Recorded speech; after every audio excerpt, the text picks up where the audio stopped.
In this video, we will be showing the synthesis of both Tetraamminecopper 2-sulfate monohydrate, which is simply a coordination compound with copper and ammonia, and copper 2-chloride from that coordination compound.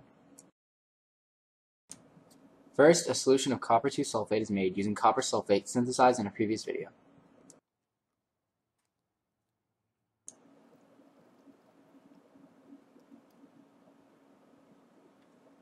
Be sure to make sure the copper sulfate fully dissolves.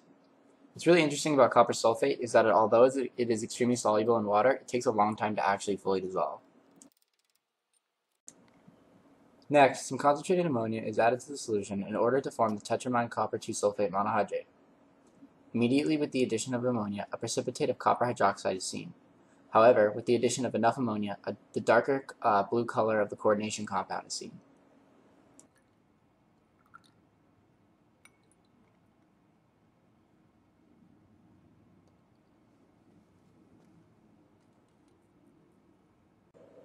It is a very dark blue color and it's quite beautiful.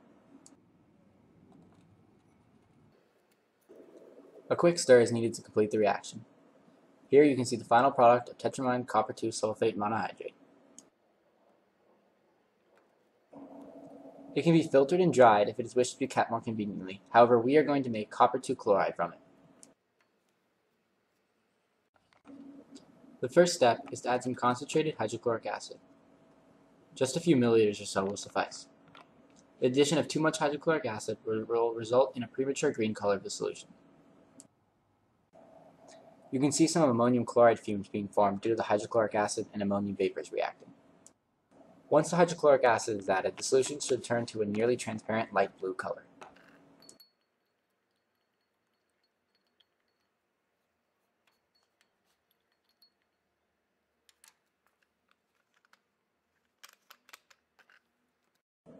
The next step is to heat the solution until it is a fairly dark green. This clip is played in 16 times the speed, and from the beginning to the end of the clip, you can see the evolution from light blue to dark green.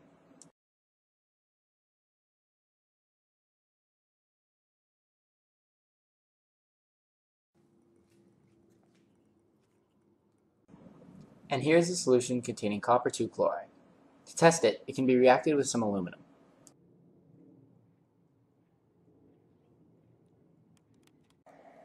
A concave aluminum lid is made to cover a beaker and some copper chloride solution is added.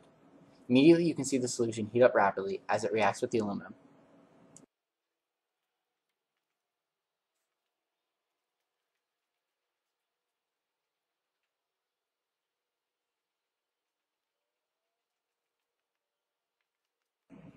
After roughly 30 seconds, some copper chloride finally starts to come out from the bottom of the aluminum and fall into the beaker.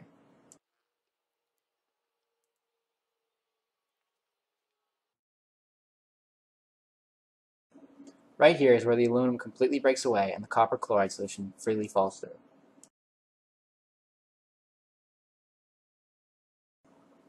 You can clearly see the copper that is formed from this reaction not only around the hole in the aluminum, but floating in the solution within the beaker.